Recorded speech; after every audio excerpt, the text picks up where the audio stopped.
अगर अम्मी आयशा रज़ी अल्लाह ताला अन्हा की मर्जी नहीं होती तो वो अपनी शादी के बाद भी ये चीज़ का इजहार कर सकती थी कि वो इस शादी से राजी नहीं थी। उनके पास तो पूरी उम्र भी बची थी। हुजूर अकबर सल्लल्लाहु अलैहि वसल्लम के बाद वो 47 ईयर्स हयात रही। बहुत बड़ी ज़िंदगी उन्होंने निकाली है हुजूर अकबर सल्लल्लाहु अलैहि वसल्लम के बाद। तो वो उस ज़माने में, उस दौर में कभी भी कह सकती थी कि मैं इस शादी से राजी नहीं थी, मैं इस शादी से खुश नहीं थी।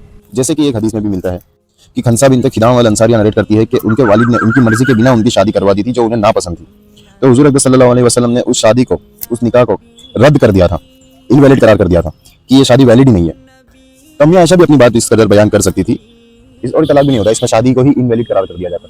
अब अगर कोई ये कहता है कि एक बार शादी हो जाने के बाद समाज में धब्बा लग जाता है, वो फिर लड़की अलग नहीं हो पाती, तो ये इस जमाने की बात नहीं हो रही है जहाँ ये सारी चीजें हो रही है। ये उस जमाने की बात हो रही है जब ये सारी चीजें नॉर्मल थी कि एक तलाकशुदा, एक बेवा से शादियां बहुत कसरत से की जाती थी। हुजूर अकबर सल्लल्लाहु अलैहि वसल्लम ने अपनी उम्मत को वो तालीम दी थी और उस जमाने में उनके साथी जो थे, उनके सहाबी जो थे, तलाकशुदा और बेवाओं से कसरत से शादियां करते थे कि जिससे कि उनको सपोर्ट किया जाए।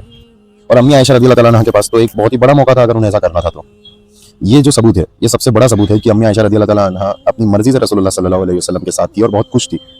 कुरान शरीफ की आयत है, अल्लाह ताला फरमाता है, ए नबी अपनी बीवियों से कह दो कि अगर तुम दुनिया की माल और दौलत चाहते हो, अगर तुम दुनिया का ऐशो आराम चाहते हो, तो मैं तुम्हें वो सब कुछ दे दूंगा और मैं तुम्हें राजी खुशी से, अच्छे तरीके से, भलाई से तुम्हें आज़ाद कर दूंगा।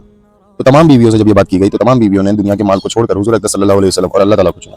और जब अम्मी आयशा से तो ये बात भी पूछी गई थी, हज़रत अबू बकर सिद्दीक़ रज़ी अल्लाह ताला अन्हु से डिस्कस कर लीजिए, अपने वालिद से डिस्कस कर लीजिए। अम्मी आयशा रज़ी अल्लाह ताला अन्हा ने अर्ज की कि क्या मैं इस बात को अपने पेरेंट्स से डिस्कस करूं, इस मैटर में क्या मुझे जरूरत है अपने पेरेंट्स से डिस्कस करने की? मैंने अल्लाह और उसके रसूल को चुन लिया।